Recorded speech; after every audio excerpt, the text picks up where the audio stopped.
What's up, guys? Today is Wednesday, January 4th. It's the first Wednesday of 2023, and it's the first new comic book day of 2023. So, of course, I went down to Infinity Flex here in Chattanooga, Tennessee for a slightly smaller stack of books, but still a pretty good one, and a couple of extra goodies as well. So let's jump into Marvel, because most of the books in this stack are from Marvel, starting with Captain America, Sentinel of Liberty, number 9. We were getting closer to the Cold War story here.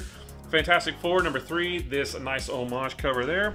Gold Goblin, number 3, also with a nice homage by J. Scott Campbell. I really like that one quite a bit.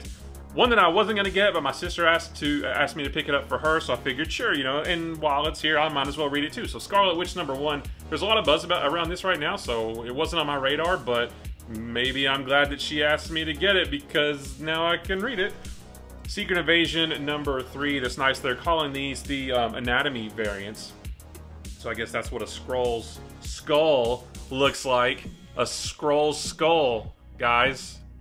Shang-Chi, Master of the Ten Rings, number 1. So this book is interesting because I thought this was the beginning of the 3rd miniseries from Gene Luen Yang featuring Shang-Chi. We had the first one, which was Shang-Chi, and then there was there was the Shang-Chi and the Ten Rings. And then now this is Shang-Chi and Master of the Ten Rings, and I thought each one of those were going to be a 6-issue miniseries. So we were going to get 3 6-issue miniseries. Apparently this is it. Apparently this is just like a one-shot. I think it's showing up in some retailer systems as an annual, but it's, I mean, like, what's the point? I haven't read it yet, so it may be fantastic, but it's just, if this is the end of the story, why not just make this number 7 on the last series? I don't get it, but again, haven't read it. Once I do, it may make complete sense, so no judgment there. And then last but not least is Spider-Man number 4. I love that cover as well. Now, I haven't read this yet, but I did go ahead and flip through it at my shop yesterday, and there is something that happens in this that is bonkers, in the good way, and I'm going to be making a video about it later. So yeah, I can't wait to see what it's all about, though, because I don't know the story around it, but I can't wait to show that off. For DC, only 2 books. Batman number 131, the start of a new story arc from Chip Zdarsky, and it's pretty interesting, and the backup story in this is good too, featuring Tim Drake and John Kent, which is really cool. I got the A cover because I think, in the spirit of trying to save a little bit of money here and there, I think I'm going to officially just go to all A covers on DC books, since the B covers are the cardstock and they're $1 more. So, you know, just to try to save a buck here and there, just going to go with the A covers. And then speaking of A covers, which I would have gotten this one anyway, Dark Knights of Steel, number 9, Dan Mora on covers. I just feel like it's been a while since we've had a Dark Knights of Steel book, but I'm excited to read it because I love the series, and yeah, I just want it to continue forever. And then for Image, only 1 single book this week, Spawn number 337 of Spawn here, and then I got a couple indies as well.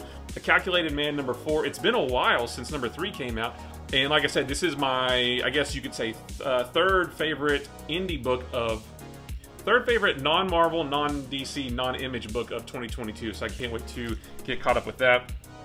The next Bad Idea book, or I guess number 3, Escape from Wyoming. This is a Bad Idea book, new issues. I haven't read this yet, though, so we'll see how that shakes out. A new book from Boom called Mosley, which I don't quite remember the synopsis, or I do a little bit, but not enough to talk about it, but it sounded really interesting, so I can't wait to try that out.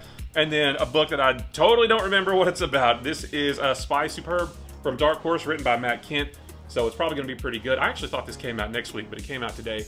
Again, I don't remember what it's about at all, but when I pre-ordered it, it sounded really good, so it'll be a nice surprise to read when I get into it.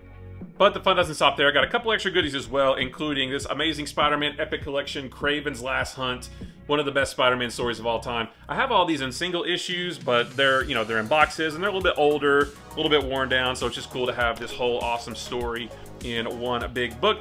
And then I got another big boy book. This is Avengers by Kurt Busiek and George Perez, Volume 1. So this is the Heroes Return stuff. So this would have been 1990, was this 96 or 98? It's 98. I think it was 1998. But yeah, after the Heroes Reborn stuff, and then Marvel brought all the heroes back into the main universe, this was the new book that started right after that. I remember reading this back in the 90s. I think I still have my original copies, and I really liked it at the time, so it's cool to have all of them, or no, not all of them, but 23 of them, or 24 of them, plus a few more in this book. I can't wait to get into this one. And I got one extra goodie, something that I ordered a really long time ago, and I just forgot about it. It's not my shop's fault. They just didn't get it until today, or until this week.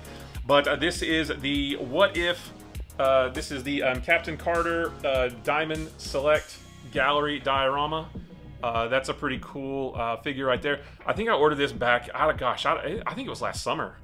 And I just forgot about it. Like I said, not my shop's fault. They just, you know, it just didn't show up. And finally showed up today, and so that was a nice little surprise too. So I'm going to be doing an unboxing video of that at some point. But I really like these figures, and I think that's going to look good on the top of my shelves behind me.